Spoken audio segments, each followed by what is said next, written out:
لە پشتی مەنە درەوشاوەکەی دووبەیەوە جیهانێکی تاریک لە بازرگانی سێکس و سوکایەتی پێکردنی مرۆڤ بوونی هەیە. راپۆرتێکی بنکۆڵیکاری BBC ناسنامەیە و پیاوەی ئاشکرا کرد کە لە نێو گەڕەکە گرانبەهاکانی دووبەیدا تۆڕێکی بازرگانی سێکسی بەڕێوە دەبات و ژنان دەکاتە قوربانی. چارلز مویسیگوا کە خۆی وەک شۆفیرێکی پێشووی پاسی لەندەن ناسان بوو بە پەیامنێرە نهێنیەکەی BBC ڕاگەیاند دەتوانێت بۆ ئاهەنگێکی سێکسی ژنانیان بۆ دابین بکات کە نرخیان لە $1000 دەست پێ دەکات و هەر شتێک دەکەن کە مشتریەکە بیەوێت. ساڵانێکە دەنگۆی ئاهەنگی سێکسی شێتانە لە دووبەی بوونی هەیە.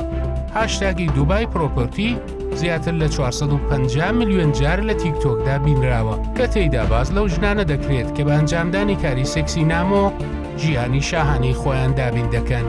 بەڵام بنکۆڵیکاریەکە دەریخست کە ڕاستیەکە زۆر لەوە تاریکترە. ژنانی گەنجی نۆکەندی کە قوربانی دەستی موسیگوان دەڵێن ئەوان بەو هیوایە هاتوونەتە دووبەی کە لە سوپەرمارکێتێک یان هۆتێلێک کار بکەن نەگەوەی ناچار بکرێن کاری سێکسی بکەن. یەکێک لە قوربانیەکان دەڵێت یەکێک لە مشتریەکان بەردەوام داوای لێدەکردن پیسایی بەسەریاندا بکات.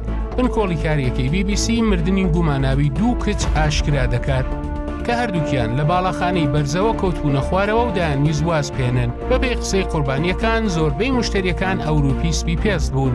هەندێکیان داواکاری زۆر نامۆیان هەبووە. پێیان وابوو دەبووە و کەسە ژنێکی ڕەش پێست بێت کە ئەو کارانەی بەرامبەر بکەن.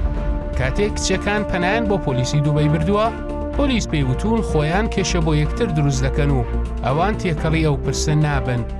خێزانی قوربانیەکان ترسیەوەیان هەیە ئەگەر هیچ شتێک نەکرێت کچی دیکەش ببێتە قوربانی.